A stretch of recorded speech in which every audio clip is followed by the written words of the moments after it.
우리 옆에 사람에게 한번 인사합시다. 사랑합니다. 축복합니다.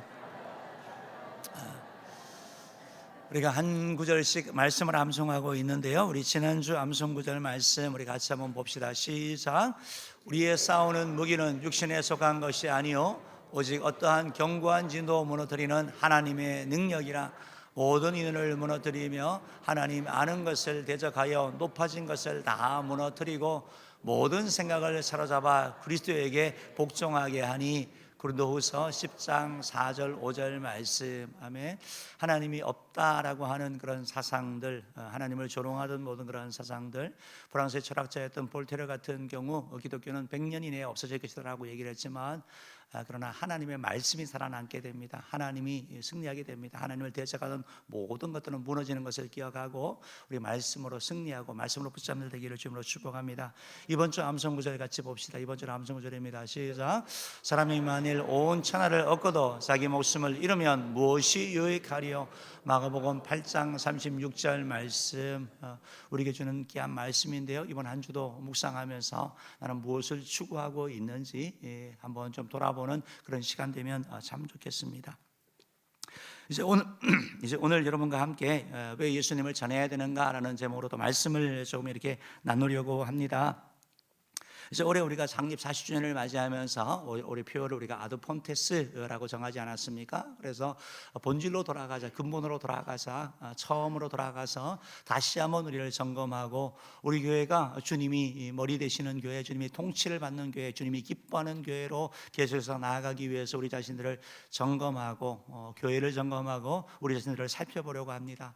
예수님께서 하신 가장 중요한 3대 사역이 바로 가르치고 전파하고 치유하는 사역인 것을 우리가 배웠고, 오늘 그 가운데 하나인 바로 또 전파에 대한 내용들 오늘 또 오이코스 작성했기 때문에 왜 예수님을 전해야 하는지 전도에 대한 말씀을 다시 좀 나누려고 합니다. 왜 전도를 해야 되느냐? 여러 가지 이유들이 있겠죠. 우리 교회가 군의 방주 역할을 해야 되는 여러 가지 이유들도 있는 것처럼 왜 복음을 전해야 되느냐, 왜 예수를 전해야 되느냐, 여러 가지 이유가 있지만 오늘은 그 가운데 베드로의 삶을 좀 중심으로 해서 또한 세 가지 정도를 또 살펴보면서 저와 여러분 모두가 예수 그리스도를 전하는, 예수 그리스도의 향기를 풍겨내는 예수 그리스도의 편지가 되는 그런 해가 있기를 주님으로 축복합니다. 그래서 오늘 바로 베드로에 대한 그런 내용인데요, 우리가 만남을 통해서 변하게 되는 걸 보게 되거든요. 여러분, 베드로가 만약에 예수님을 만나지 않았다면 어떤 인생이 되었을까 한번 생각해 보십시오. 그냥 갈릴리에서 그냥 어부로 살다가 그냥 끝났을 거예요. 그랬던 베드로가 예수님을 만남으로 말미암아 그 인생이 바뀌지 않았습니까? 여러분, 우리가 인생을 살면서 꼭 만나야 되는 만남이 있거든요. 너무나 소중한 그런 만남인데 그 만남이 바로 예수님과의 만남이다라는 것입니다. 어떤 사람은 만남에 대하여 표현하면서 만남에는 세 가지가 있대요. 어떤 만남은 밥과 같은 만남이 있고, 어떤 만남은 약과 같은 만남이 있고, 어떤 만남은 병과 같은 만남이 있대요. 밥과 같고 약과 같고 병과 같다, 만남이. 이게 무슨 말인가? 어떤 만남은 병처럼, 여러분 병 만나기 원하세요? 안 만나야 되는 사람이 있는 거죠. 그 만남은 안 만나는 게 차라리 좋은 만남, 만나서 괜히 인생을 망치는 그런 만남이 있는 것이 바로 병과 같은 그런 만남이고, 약과 같이 늘 약 드는 게 아니라 아플 때 한 번씩 만나는 것처럼 가끔 만나서 좋은 그런 만남이 있는 거고, 밥은 매일 드셔야 되죠. 하루 3끼 2끼 뭐 이렇게 드시는 것처럼 밥처럼 매일 만나야 되는 만남이 있는데, 바로 우리 주 예수님이 바로 밥과처럼 계속 만나야 될 만남이라는 것입니다. 예수님은 내가 생명의 떡이다라고 말씀하셨고, 그 생명의 떡을 먹을 때 우리 영혼이 살고 우리가 주의 도움을 잊게 된다는 사실을 기억하시고, 정말 주님과 늘 동행하고 주님과 만나기 위해서 몸부림치는 저 여러분 되기를 간절히 바랍니다.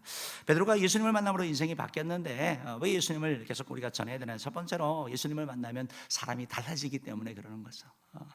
베드로가 달라진 것처럼 예수님을 만나는 사람마다 달라지게 해야 됩니다. 예수님은 우리 인생의 운명을 바꿀 수 있는 분이에요. 우리 운명을 바꾸는 거예요.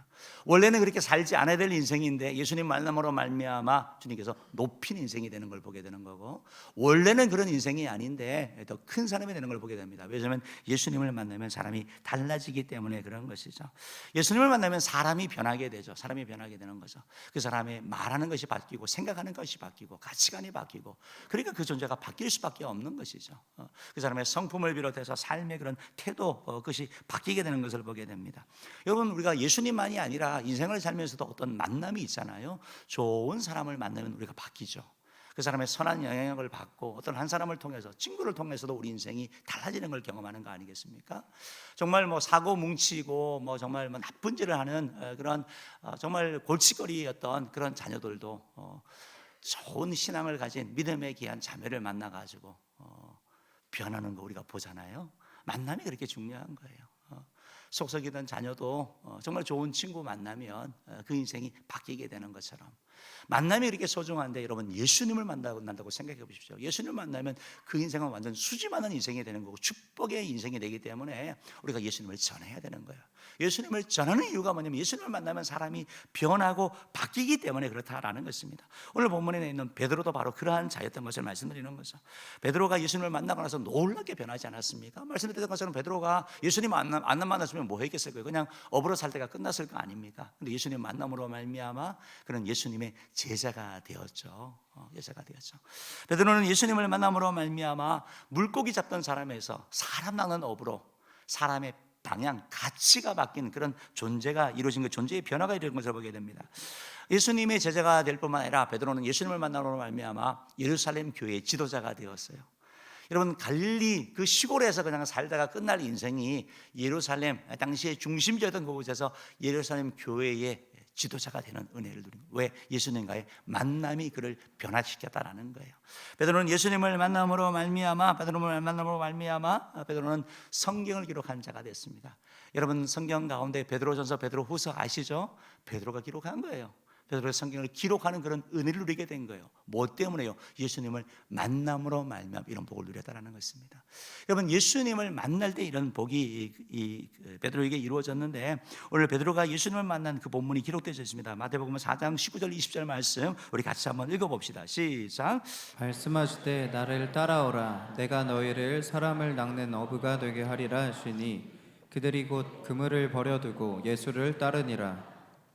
여러분, 베드로가 예수님의 내가 너로 사람을 낚는 어부가 되겠다는 말씀을 듣고 따라가잖아요. 그러고 나서 그 인생이 바뀌었다는 거예요. 바라기는 저와 여러분, 우리가 다 예수님 만남으로 우리 운명은 바뀌었거든. 우리 지옥 가는 인생이 아니라 천국 가는 인생이 되었는데, 그뿐만 아니라 우리 삶 가운데도 계속해서 변화의 역사가 일어나기를 주님으로 축복합니다.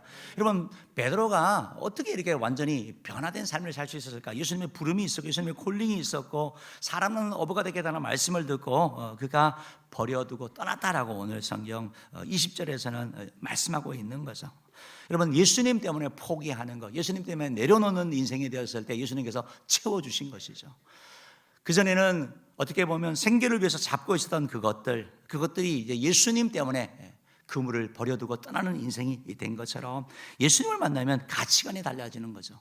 내 인생에 무엇이 더 소중한지 알게 되는 것이고, 전에 움켜잡고 놓지 못했던 것들을 놓게 되는 일이 일어나게 되는 것, 예수님 만날 때 일이 이루어지는 것이고, 그때 주님의 온전한 은혜와 변화의 역사를 우리가 체험하게 된다는 것입니다.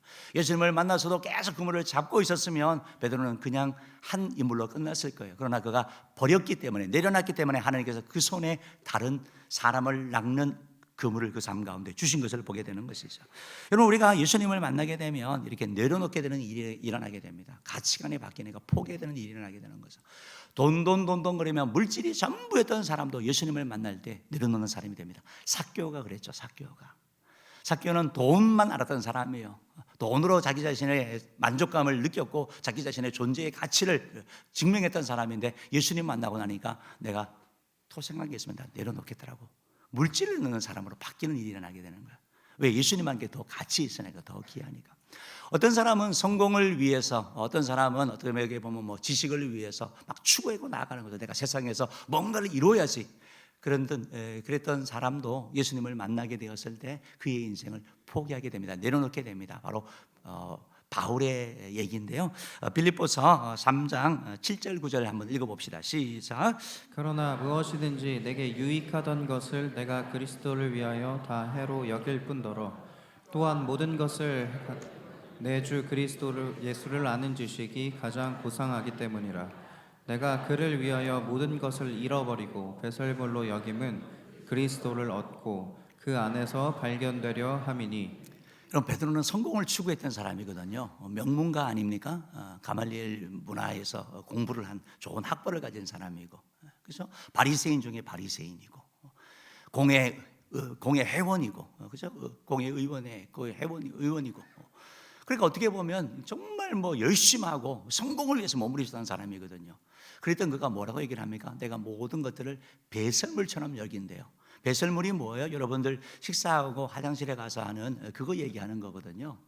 여러분들 가운데는 내가 밥을 먹었는데 너무 아깝다. 이거 내가 계속 간직하고 있어야지. 그러면 여러분 큰일 납니다. 큰일 납니다. 또 배설물을 쏘고 난 다음에도 이거 너무 아까워서 못 버리는 사람 아무도 없죠. 다 버리는 거.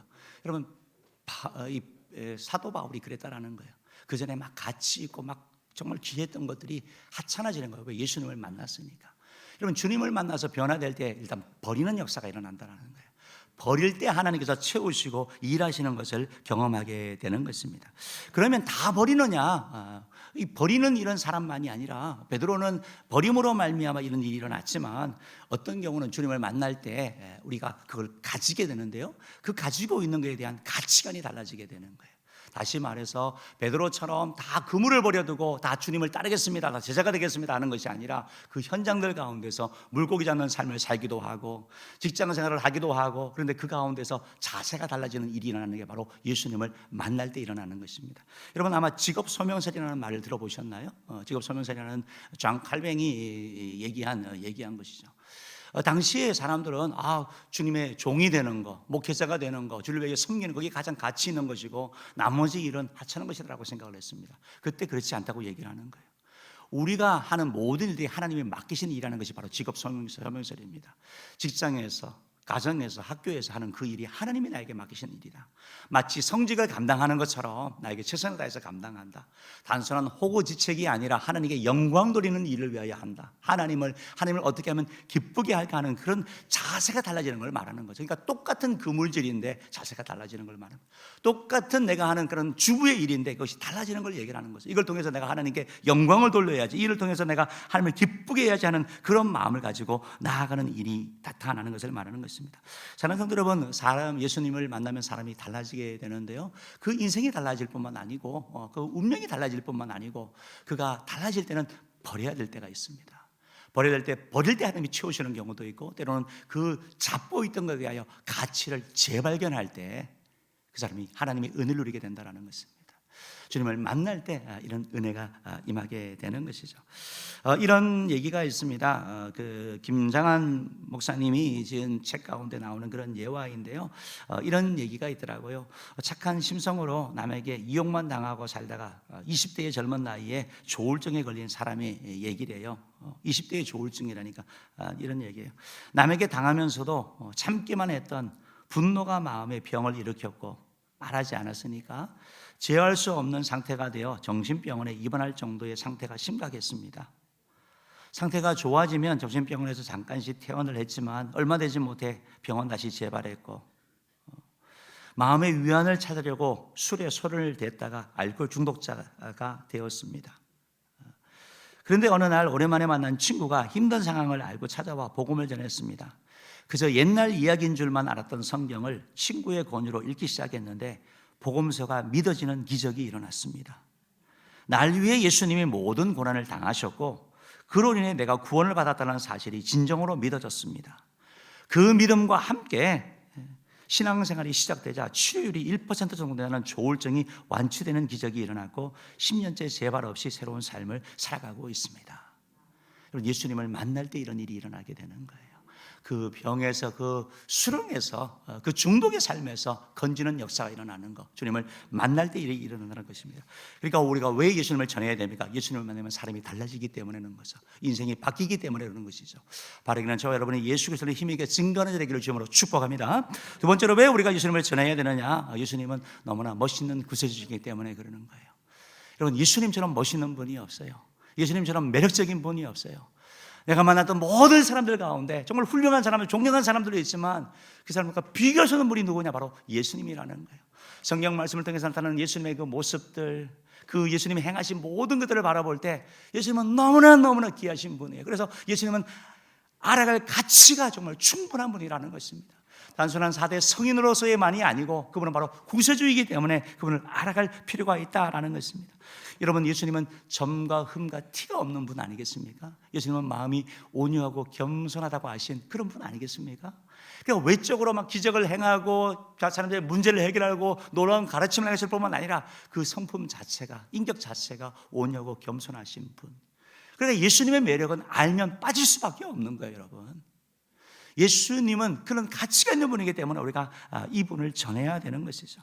여러분, 예수님은 이렇게 완전한 분이고 완벽한 분이고 좀 더 흠과 티도 없는 분인데, 예수님은 우리를 향하여 우리를 향하여 좀 관대한 부분으로 이렇게 나타나는 걸 보게 되는 것입니다.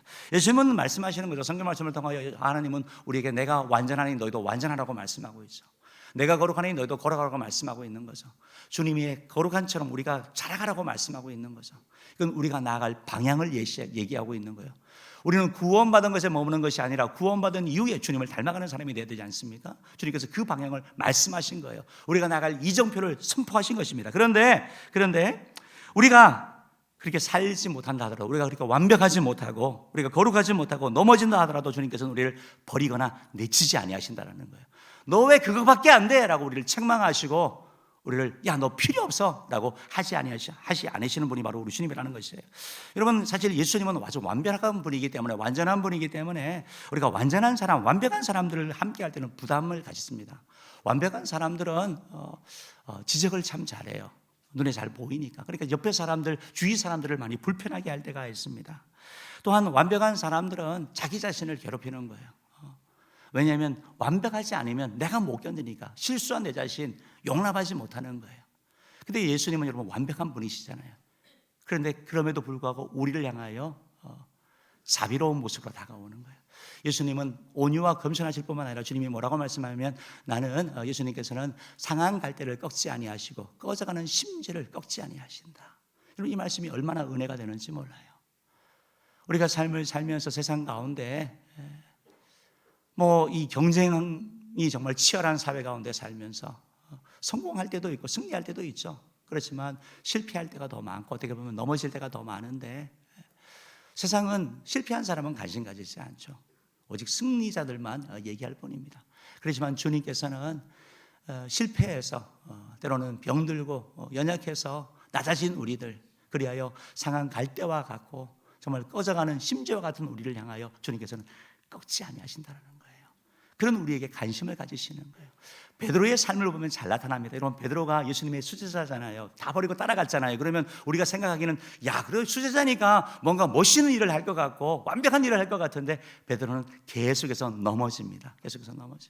예수님의 수제자이면서도 예수님께 베드로는 생색을 내는 모습을 보여주고 있습니다. 마태복음 19장 27절 말씀 한번 읽어봅니다. 시작.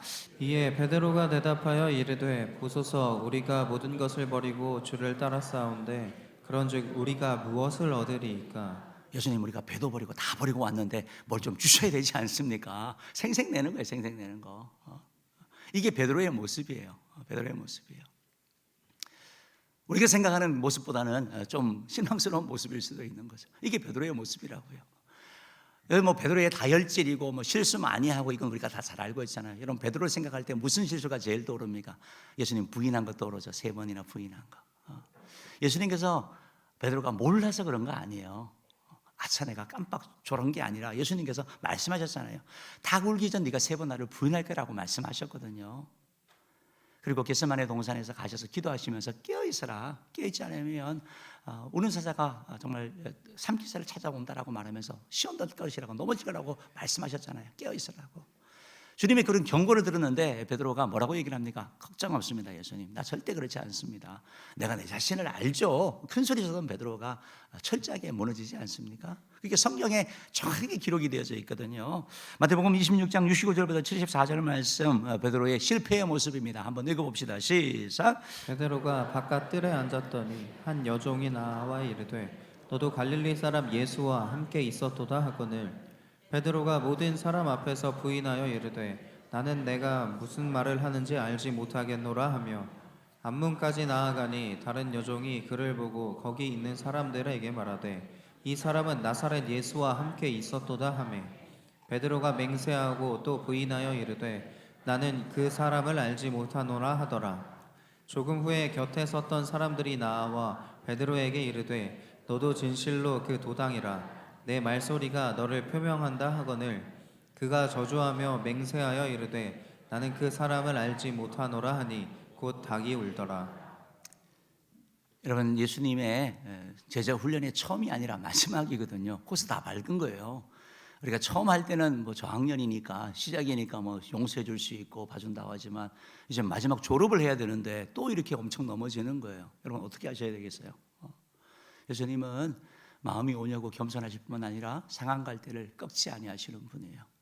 꺼져가는 심지 소망이 없는 자를 버리지 아니하시는 거예요.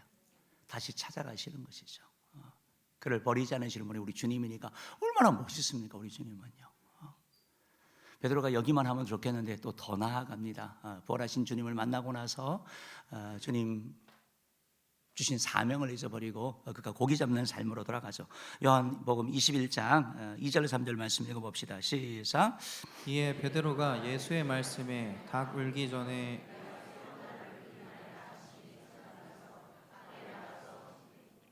시몬 베드로와 디두모라 하는 도마와 갈릴리 가나 사람 나다나엘과 세베대의 아들들과 또 다른 제자 둘이 함께 있더니 시몬 베드로가 나는 물고기 잡으러 가노라 하니 그들이 우리도 함께 가겠다 하고 나가서 배에 올랐으나 그날 밤에 아무것도 잡지 못하였더니. 아마 베드로가 사실 리더십은 있는 것 같아요. 나는 물고기 잡아나니까 다 따라가잖아요. 여기서 우리 전도하자 그랬으면 아마 다 따라가실 거예요. 이런 베드로, 부활하시고 나서도 부활하신 주님을 증거하지 않고 이렇게 하는 베드로를 어떻게 해야 될까요? 여러분은 어떻게 하실 거예요? 기회를 더 주실 거예요? 아니면은 그냥 잘라버려요? 우리 주님이 그러한 분이세요. 그러한 분이세요. 우리 주님은 너무나 멋있는 분이에요. 그렇기 때문에 우리가 예수님을 전해야 되고 예수님을 알아가야 되는 것입니다. 주님은 하나님의 자녀된 저와 여러분이 넘어지고 또 실패하고 또 쓰러진다 하더라도 우리를 포기하지 아니하시고 우리를 붙잡아서 일하기를 원하시는 사실을 기억하시고 그 주님을 알아가시기를 바랍니다. 마귀는 뭐라고 속삭입니까? 너 끝났어. 너 그거밖에 안 되잖아. 그건 마귀 소리예요. 주님은 내게 오라라고 말씀하고 있습니다. 바라기는 상황 갈 때도 꺾지 아니하시고 꺼져가는 심지를 끄지 아니하시고 우리 주님, 그 주님을 깊이 알아가고 그 주님을 증거하는 되기를 주님으로 축복합니다. 마지막 세 번째로 왜 우리가 예수님을 증거해야 됩니까? 왜냐하면 예수님은 끝까지 사랑하시는 분이기 때문에 그러는 거예요. 여러분, 사람을 한 번 사랑하는 거 또 힘들죠. 그렇지만 끝까지 사랑하는 거 정말 어렵거든요. 그런데 주님은 끝까지 사랑하셔요.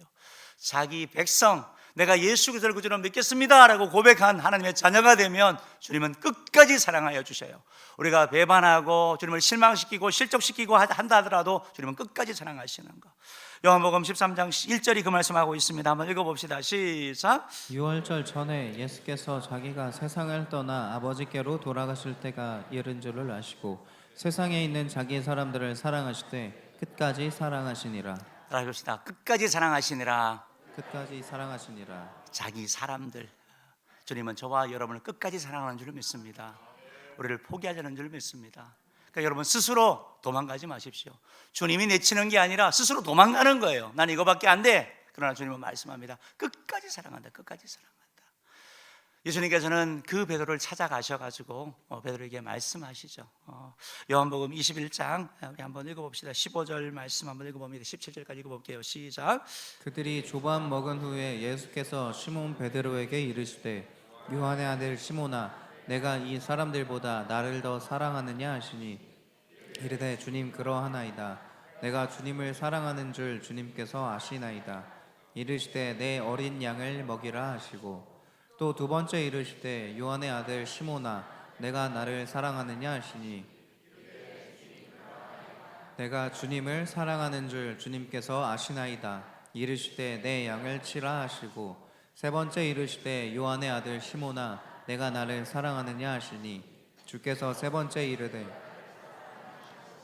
베드로가 근심하여 이르되 주님 모든 것을 아시오매 내가 주님을 사랑하는 줄을 주님께서 아시나이다. 예수께서 이르시되 내 양을 먹이라. 아멘. 우리가 성경을 읽었지만 패턴이 똑같죠. 예수님이 세 번 묻죠. 베드로야 네가 나 사랑하니? 베드로야, 너 왜 그랬어? 아니죠. 너 왜 그거밖에 안 돼? 아니죠. 주님은 네가 나 사랑하니? 라고 이렇게 물으십니다. 그리고 나서 베드로에게 내 양을 치라, 내 양을 먹이라, 사명의 회복을 다시 말씀하는 거죠. 초라하고 스스로 자기 자신이 받아들이지 못하는 거예요. 나는 왜 이거밖에 안 될까? 나는 왜 이거밖에 안 되지? 나는 훈련 다 받고 있는데 왜 이거밖에 안 되지? 근데 주님이 찾아가셔서 끝까지 사랑하시는 주님이니까 나는 널 사랑하는데 너도 나 사랑하니? 라고 물으시고 주님이 말씀하는 거죠. 내 양을 치라, 내가 힘을 줄게 라는 말씀이 담겨 있는 거죠. 네 힘, 네가 왜 넘어졌어? 네가 자신 있다고 했으니까 내가 힘 줄게, 내가 능력 줄게, 내가 도와줄게 하는 말씀이 함축되어 있는 거죠. 내 양을 치라, 내 양을 먹이라. 주님께서 이렇게 하고 나아가게 되는 것을 보게 됩니다.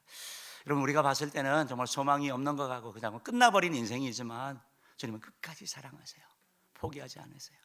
여러분, 사실 이런 주님의 사랑을 닮은 사랑이 부모의 사랑이에요. 부모의 사랑. 어떤 분들은 그래요. 막 속썩이고 막 사고치고 막 그렇게 막 폐륜화적인 행동을 하니까 없는 자식 쳐버리라고, 그냥 잊어버리라고. 부모는 못 잊잖아요.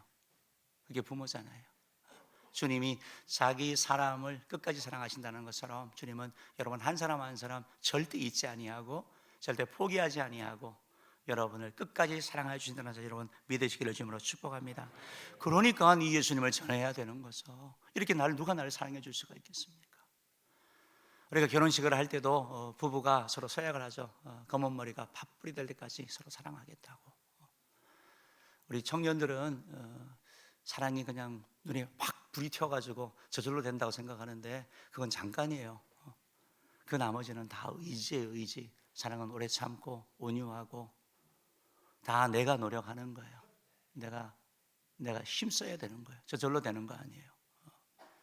노력하지 않으면 계속 관계가 끊어질 수밖에 없는 거죠.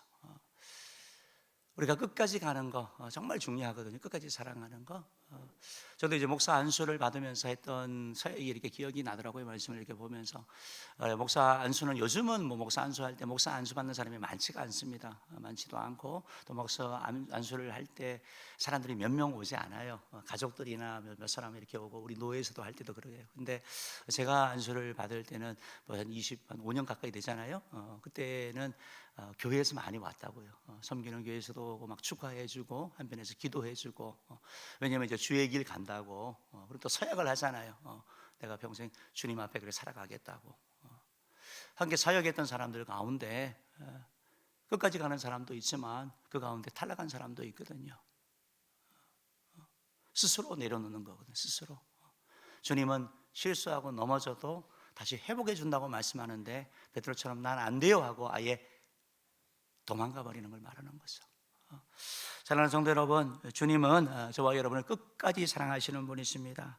이 사랑이 우리를 변화시키는 것이고 그래서 주님을 만날 때 인생이 바뀌는 거예요. 베드로가 이렇게 되고 나니까 정말 완전 다른 사람이 되었어요. 사도행전 2장 38절 39절 말씀 한번 읽어볼게요. 한번 봅시다. 시작. 베드로가 이르되 너희가 회개하여 각각 예수 그리스도의 이름으로 세례를 받고 죄 사함을 받으라. 그리하면 성령의 선물을 받으리니 이 약속은 너희와 너희 자녀와 모든 먼데 사람 곧 주 우리 하나님이 얼마든지 부르시는 자들에게 하신 것이라 하고. 그러니까 베드로가 예수 그리스도를 증거하기 시작하는 거예요. 예수님의 부활을 증거하기 시작하는 거예요. 그랬더니 하나님께서 하신 일이 뭡니까? 41절 말씀 한번 볼게요. 41절 말씀 보면 이렇게 기록되어 있죠. 그 말을 받은 사람들은 세례를 받음에 이날의 신도수가 3,000이나 더하였더라. 말이 안 되는 일이 일어난 거죠. 베드로가 이 일을 한 거예요. 베드로가 여러분. 얼마 전에 베드로의 위대함이 아니라 베드로를 통하여 일하시는 주님의 위대하심이고 베드로가 선포한 게 뭡니까? 예수 그리스도를 선포했거든요. 주님을. 그때 하나님의 역사가 나타난 사실 여러분 기억하시길 바랍니다. 베드로의 그 말씀의 권능, 바로 주님의 이름을 드러낼 때, 주님을 자랑하고 주님을 높일 때 일이 일어나는 것이고 사도행전 3장에 보면 또 이런 일이 일어나는 거예요. 사도행전 3장 우리 1절 2절 말씀 한번 봅시다. 시작. 제9시 기도 시간에 베드로와 요한이 성전에 올라갈새 나면서 못 걷게 이를 사람들이 메고 오니 이는 성전에 들어가는 사람들에게 구걸하기 위하여 날마다 미문이라는 성전 문에 두는 자라. 이 사람을 향하여 베드로가 뭐라고 합니까? 은과 금은 내게 없거니와 내게 있는 것으로 내게 주노니 곧 나사렛 예수 그리스도를 일어나 걸어라라고 선포하잖아요. 이 말씀 한번 같이 읽어봅시다. 6절 말씀 우리 한번 읽어봅시다. 시작. 베드로가 이르되 은과 금은 내게 없거니와 내게 있는 이것을 내게 주노니 나사렛 예수 그리스도의 이름으로 일어나 걸어라 하고. 여러분, 베드로의 설교, 베드로의 선포 핵심이 뭡니까? 예수 그리스도, 예수 그리스도. 예수님이 우리의 구원자가 되시고 예수님이 우리의 생명이 된다는 사실을 여러분 기억하셔야 되는 거예요. 그래서 예수 이름 부르고 예수 이름 의지하고 나갈 때 하나님의 역사가 우리 삶 가운데 나타나니까 예수님을 전해야 되는 것이죠. 십이가 주변의 사람들이라는 책에 톰 휴스턴이라는 분이 지은 책 가운데 이런 얘기가 있습니다. 일본의 토키치 이시라는 분이 있는데 아주 이분은 흉악범이에요. 흉악범. 역사적으로 유래를 찾아보여주는 일본의 아주 흉악한 그런 사람이었다고 합니다. 얼마나 심했는지 누구든지 자기의 마음에 안 들고 누가 반대만 하면 남녀노소 가리지 않고 그냥 죽여버리는 살인마예요. 그러니까 결국은 감옥에 가서 사형 선고를 받은 거죠. 이 시를 또 불쌍히 여겨가지고 이 사람에게 캐나다의 크리스찬들이 와서 캐나다 여자 두 크리스찬이 복음을 전하는 거예요. 듣지 않는 거죠. 인상을 찌그리고 듣지 않는 거죠. 그때 이제 성경책을 주고 갑니다. 그러니까 감옥에 있으면서 성경책을 이렇게 보기 시작하면서 그가 읽어 나가다가 이렇게 되게 되는 겁니다. 이 시는 그렇게 받은 성경을 읽어 내려가다가 마침내 예수님이 십자가에 못 박힌 이야기를 읽게 되었다. 그는 아버지여 저들을 사하여 주옵소서 자기의 하는 것을 알지 못함이니이다 라는 말씀에 그만 꼬꾸라지고 말았다. 그는 당시의 상황에 대해서 이렇게 말했다. 나는 그 구절에서 멈추었다. 마치 17, 18cm 가량 되는 대못이라도 박힌 것처럼 가슴이 아팠다. 그것을 그리스도의 사랑이라고 해야 할까? 아니면 불쌍히 여기는 마음이라고 해야 할까? 그것을 무엇이라고 해야 할지 나는 모른다. 내가 아는 것은 오직 내가 하나님을 믿게 되었고 강박한 내 마음이 변했다는 것이다. 나중에 형장으로 갈 때 간수들이 이 사람은 흉악범이니까, 흉악범은 특유의 그 날카로움이 있잖아요. 그런데 그 얼굴에 그런 게 없는 거예요. 너무 부드러운 사람으로 바뀐 것을 보면서 형장의 이슬로 사라졌다라고 합니다. 사랑하는 여러분, 주님을 만날 때 이런 일들이 일어나게 되는 거거든요. 그러니까 우리가 복음을 전해야 되는 거죠. 그럼 여러분, 베드로가 어떻게 이렇게 예수님을 만나게 되고 예수님을 믿게 되었습니까? 그 가운데 핵심적인 역할을 한 사람이 있습니다.